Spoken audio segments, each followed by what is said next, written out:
দাবি দেওয়ার মাইনে নেবে বলেছে।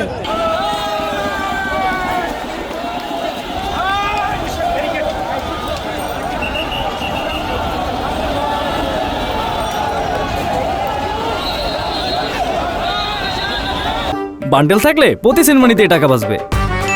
বিকাশ সেনমানি বান্ডেল কিনে জিতুন প্রতি লেনদেনে।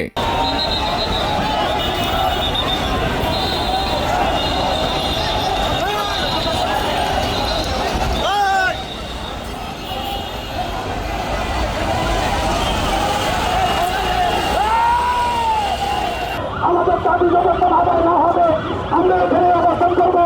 সুতরাং সবাইকে বিরুদ্ধভাবে অনুরোধ করছি, জনগণের কল্যাণের প্রতি দৃষ্টি দিয়ে জনদুর্ভোগ না হারিয়ে আমরা যেন নেতাদের নির্দেশ যেটা হয়েছে আমরা সবাই জাতীয় জাদুঘরের সামনে চলে আসি। ওখান থেকে আমাদের পরবর্তী কর্মসূচি ঘোষণা করা হবে। এখানে আমাদের আন্দোলন আজকেই শেষ। আমরা এখানে অবস্থান কর্মসূচিতে যেহেতু আছি, আমি বিভিন্নভাবে অনুরোধ করছি সবাই চলে আসেন, সবাই আমাদের সাথে চলে আসেন। আমরা জাতীয় জাদুঘরের সামনে অবস্থান কর্মসূচিতে যাবো। সবাইকে চলে আসার জন্য বিভিন্নভাবে অনুরোধ করছি। কারণ শাহবাগ ব্লকের আমাদের কর্মসূচি ছিল না, তারপরেও প্রশাসন আমাদের প্রতি অনেক সময় হয়েছে। আমরা মোটামুটি 2 ঘন্টা ছিলাম।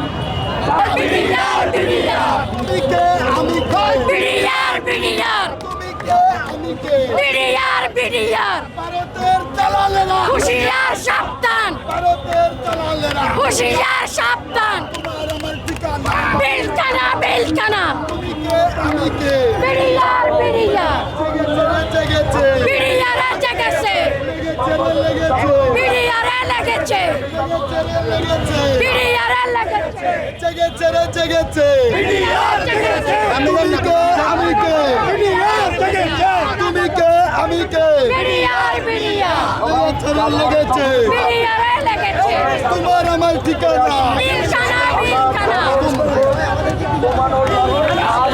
এখন এই মুহূর্তে সিদ্ধান্ত হলো প্রশাসন আমাদেরকে যে আশ্বাস দিছে আমরা যাতে রোডটা ছেড়ে পাশে দাঁড়াই, আমাদের সকল সুযোগ সুবিধা দাবি দেওয়ার মাইনে নেবে বলেছে। আমাদের একটু জানতে চাই, আপনাদের যে নেতৃত্ব দিচ্ছে যারা, তারা বলছেন যে এখান থেকে সরে যেতে, আপনারা কি? আমরা সরে যাই, প্রশাসন বলছে আমাদের দাবিগুলো তারা মাইনে নিছে, এই জন্য আমরা সেভাবে আমরা আগাইতেছি।